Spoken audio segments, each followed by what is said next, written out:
Hi. So, as you might or might not know, 28th of May is World Menstrual Hygiene Day. Now, we live in a society, and it's not just India, like, I feel the whole South Asian subcontinent.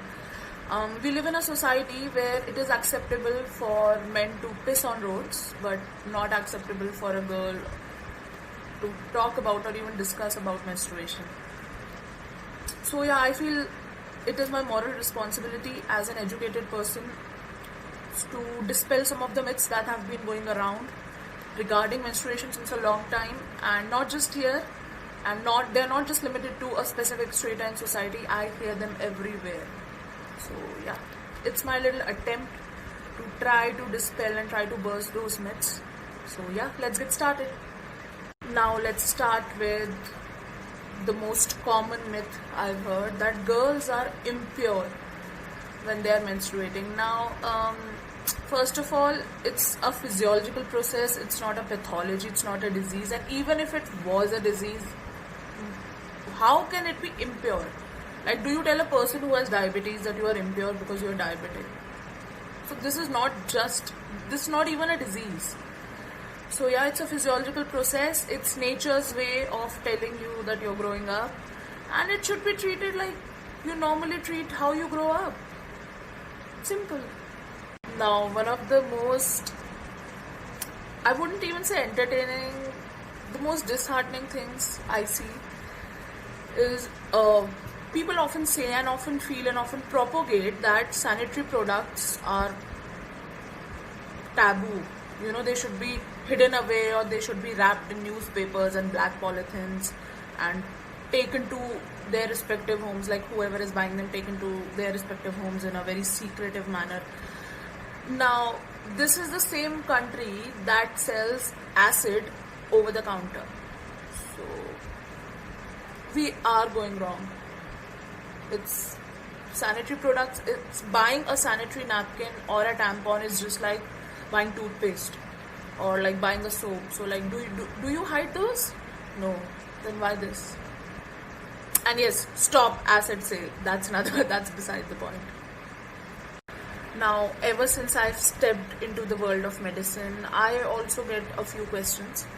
And the most common one, and rather the funniest one, is my daughter just started having her periods, so can she eat curd, tamarind, pickle, and a few other dry fruits? Why can't she? Now this is a myth that has been carried into the families for a very, very long time. Nothing you eat except hormones, except like medications, hormonal medications, would affect how you menstruate. So like, eat that achar, man, eat that pickle. Another one of the very famous myths, and I feel a lot of us used to believe in that, is you should not exercise or do strenuous physical activity when you are menstruating. If anything, sports and exercise only helps in relieving the pain and cramps, and activity is always good for you whether you're menstruating or you're not. So that's a big myth that needs to be dispelled, because I've seen middle-aged women believing that. So yeah. The next one I'm talking about, it's not a myth but more like a way of thinking that has been dispersed within us.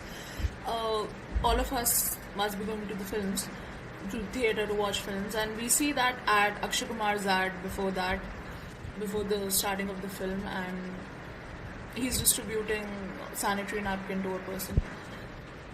Now, I have heard sometimes people sitting behind me saying, film तो शुरू हुई नहीं, ये और औरतों वाले काम करने आ गया. So, all of us are born from our mother's wombs. Menstruation might be a female's physiological occurrence, but it's not just her problem. So if you think talking about menstruation or even listening about it is making you effeminate, I'm really sorry for how you think. Now, what I have discussed were some of the very common things that we see and try to ignore. But if we move further away from metropolitans, from big cities, from towns, and we go into our villages, we might come across a custom which is an age-old custom known as chaupadi, where a woman is kept in a shed outside the house, like a cow shed.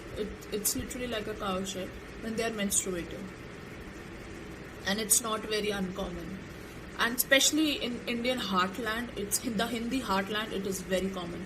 Last year in Nepal, 40% of the females in a specific district died because of carbon monoxide inhalation, because they used to stay in that shed. There were no services, of course, and they used to light angitis and sleep. And so I think it is needless to say that in a rural India, more women are dying of carbon monoxide inhalation and urinary tract infections and severe genital infections than they are dying of natural causes. And I think it is a matter of collective shame for all of us, because a country's progress, a society's progress is not measured by how many shopping malls there are or how many big companies and big multinationals are willing to invest in our society, but about how we treat our women and our men. So definitely we are not treating our men and women right, especially our women. Now the last thing, I would like to conclude this little video, not very little, but this video by saying I'm able to talk about most of the things in my life so boldly because of my father and mother both. So fathers, brothers, boyfriends, husbands, friends, best friends, you have a major role to play in a woman's life. So next time, even if casually you talk to your female friend and just comment, okay, why are you so irritable? Is it that time of the month? Just think about it. Just think about it. And a society is made up of both men and women. So always remember, the opposite of patriarchy is not matriarchy, it's equality. And we can only collectively rise as a society if when men and women talk to each other about stuff they think they shouldn't talk to each other about. So yeah.